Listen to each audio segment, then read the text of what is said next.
मेरे जो online test papers हैं पेपर 2 के लिए, उनके जितने भी क्वेश्चंस हैं, टोटल 3 टेस्ट पेपर्स हैं अभी फिलहाल, तो उनके जितने भी क्वेश्चंस हैं वो सारे के सारे मैंने अपने टेलीग्राम ग्रुप में पोस्ट कर दिया है। तो जिनको ये क्वेश्चंस लेने हैं वो टेलीग्राम ग्रुप मेरा ज्वाइन कर ले। Competitive English by Rashmi Telegram group का नाम है। और अगर उन क्वेश्चंस के अगर आपको मॉडल आंसर्स चाहिए तो आप capfreshmi.com में जाएंगे, तो वहां पर आपको शॉप में मॉडल आंसर्स भी मिल जाएंगे। अब चलिए, इस टेस्ट पेपर में हम जो ये टेस्ट पेपर कोड है 23AC02, इसमें हम आर्गुमेंट के क्वेश्चन के आंसर्स का डिस्कशन करेंगे। तो यहाँ पर 2 आर्गुमेंट का क्वेश्चन दिख रहा है, criminal defamation law is excessive restriction on the freedom of expression, और दूसरा है AI goals are misaligned with the goals of humanity.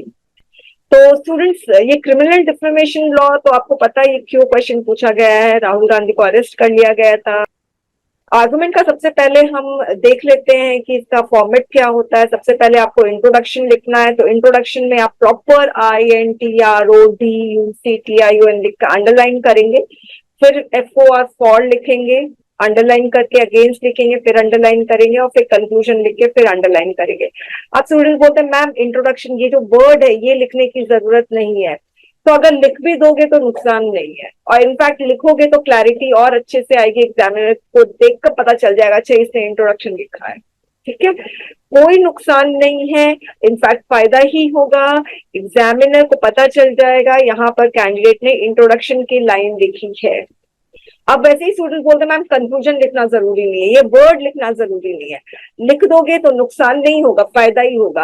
अगर कंक्लूजन नहीं लिखते हो आप लोग, सपोज यहां से मैं कंक्लूजन हटा देती हूँ, तो क्या होगा, ऐसा लगेगा कि आप देख लीजिए मैंने यहाँ से कंक्लूजन हटा दिया है।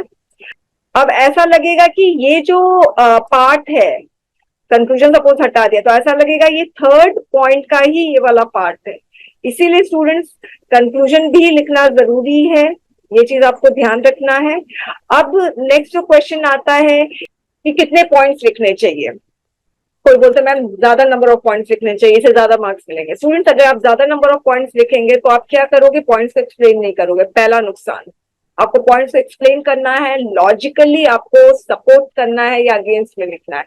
सिर्फ लिखने से कुछ नहीं होगा। सपोज आपने लिख दिया criminal defamation has a pernicious effect on society as politician use it as the tool to suppress voices of opponents and journalist against, सिर्फ इतना लिख दिया। मगर अगर लॉजिकली सपोर्ट करना है तो आपको इसको एक्सप्लेन करना पड़ेगा या कोई एविडेंस देना पड़ेगा, तो एविडेंस दिया। तो इसीलिए नंबर ऑफ पॉइंट बढ़ाने से बेटर है आप 3 पॉइंट्स लिखो मैक्सिमम, या 2 पॉइंट्स लिखो, 4 पॉइंट्स भी लिखने की जरूरत नहीं है। हालांकि आर्गुमेंट में वर्ड लिमिट लिखा नहीं रहता है, मगर फिर भी आपको 300 वर्ड्स में लिखना चाहिए, क्योंकि आर्गुमेंट 20 मार्क्स का है, ऐसे 20 मार्क्स का है, दोनों 300 वर्ड्स में ही होगा ऑब्वियसली। तो क्वांटिटी पे आप मत ध्यान दीजिए, क्वालिटी पे ध्यान दीजिए, 3 पॉइंट्स काफी होता है। एक और जो स्टूडेंट्स बोलते हैं मैम यहाँ पर फॉर की जगह हम लिखे argument in the favour of statement, argument against the statement, इतना लंबा लंबा लिखने की जरूरत नहीं है। आप क्वेश्चन पेपर देखोगे तो उसमें ऑलरेडी दिया हुआ है right for and against, for term दिया, अगेंस्ट टर्म दिया इटैलिक्स में, तो मैंने वो इंस्ट्रक्शन को ही फॉलो करके फॉर एंड अगेंस्ट लिखा है। लंबे लंबे टर्म करके लिख के आप अपना टाइम वेस्ट मत करो। अब इंट्रोडक्शन में आप क्या लिखोगे, इंट्रोडक्शन में आप बैकग्राउंड दे सकते हो, या आप जो वर्ड है उसकी मीनिंग दे सकते हो, आप ओपन कर सकते हो। इंट्रोडक्शन में आपको ध्यान रखना छोटा होना चाहिए, बहुत छोटा, जैसे मैंने यहाँ पे एक ही लाइन का दिया। ज्यादा लिखोगे तो हो सकता है इंट्रोडक्शन में ही आप साइट्स देने लग जाओ, यानी फॉर में लिख दो गलती से, अगेंस्ट में लिख दो, इससे बेटर छोटा सा दो। Defamation in India is both a civil and criminal offence, तो मैं बैकग्राउंड दे रही हूँ। आप इंट्रोडक्शन में ये भी लिख सकते हैं कि आर्गुमेंट क्यों रेज हो रहा है। Doubts have been raise on criminalising defamation. It is argued that defamation laws are violation of fundamental rights to freedom of speech and expression guaranteed under Article 19 of the Constitution. सिर्फ इतना लिखने से नहीं होगा, थोड़ा और एक्सप्लेन करना है। It deters people from making statements regarding politicians or political events even when they know it is true. The second point, criminal defamation has a pernicious effect on society as politicians use it as a tool to suppress voices of opponents and journalists against them. In August 2016, the court passed strictures on Tamil Nadu Chief Minister Jayalalitha for misusing the criminal defamation law. तो मैंने यहाँ पर एक evidence दिया support करने के लिए। Third point, the UN has recognized that criminal defamation intimidates citizens and makes them shy away from exposing wrongdoing. They recommend to abolish it. Many countries, including Sri Lanka, have decriminalized defamation. अब against का point है, जरूरी नहीं for में लिखा है तो उसको अगेंस्ट में आपको काउंटर करना है, आपको क्वेश्चन को काउंटर करना है, फॉर के पॉइंट्स को काउंटर करने की जरूरत नहीं है. The Supreme Court has ruled that the criminal provision of defamation are not in conflict with the right to free speech because protection of individual reputation is fundamental right. यानी किसी भी citizen का उसका इमेज को protect करना ये भी एक फंडामेंटल राइट है. Moreover, the right to freedom of speech and expression is not an absolute right. एक और रीजन यहाँ पे दे दिया है, तो इसीलिए criminalization of defamation is reasonable restriction on the fundamental rights of free speech. Second point, criminal defamation laws provide individual to seek legal recourse in cases where their reputation has been unjustly tarnished. Tarnished का मतलब defend किया जा रहा है. Civil law suits can be time करी. क्यों ये criminal defamation है? क्योंकि सिविल अगर होता तो ये टाइम कंज्यूमिंग होता और एक्सपेंसिव होता. Criminal defamation law, on the other hand, provide a more streamlined and speedy process to seek justice. Defamation can have a significant impact on the individual and society. Defamatory statement may result in financial loss or emotional breakdown. By criminalizing it, it provides a deterrent effect and promotes a just and equitable society. Conclusion क्या है? Defamation is an age-old law and has often been misused. Civil defamation may be an adequate remedy against such wrong. Since civil defamation has its own complications, other remedies like mutual settlement can be sought to ensure less complication with relation to the rights of the people. अब next argument है AI, artificial intelligence goals are misaligned with the goals of humanity. इस question का मतलब ये है कि artificial intelligence का goals जो है वो ह्यूमैनिटी के गोल से एकदम अलग है.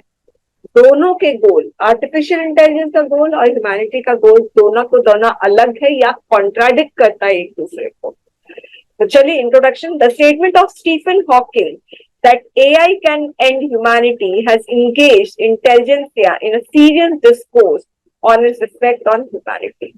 इसमें भी 3 पॉइंट दिया मैंने. The goal of humanity is to make each human being a bread earner for leading a dignified life, while AI's goal is to get the job done in a smarter, quicker, more effective way. Resultantly, it will lead to job loss because AI-based job requires lots of education skills that many don't have. This may lead to drastic rise in unemployment. तो humanity का गोल क्या है कि हर एक जो individual है वो bread earner वो कमा सके, मगर एआई का गोल क्या है कि हर जॉब को जल्दी से पूरा किया जाए, स्मार्टली पूरा किया जाए. तो ऐसे में एआई जो है उसकी वजह से बहुत जॉब लॉस होंगे और कई ऐसे वर्कर्स है जो एआई स्किल्ड नहीं है, वो लोग जॉब खो देंगे, तो ये अनएम्प्लॉयमेंट हो जाएगा.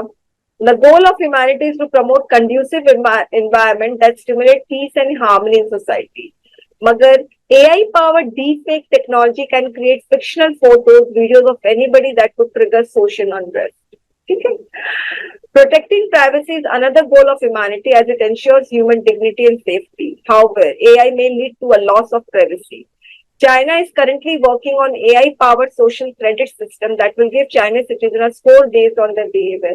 This is prime example of how AI can access every part of our life.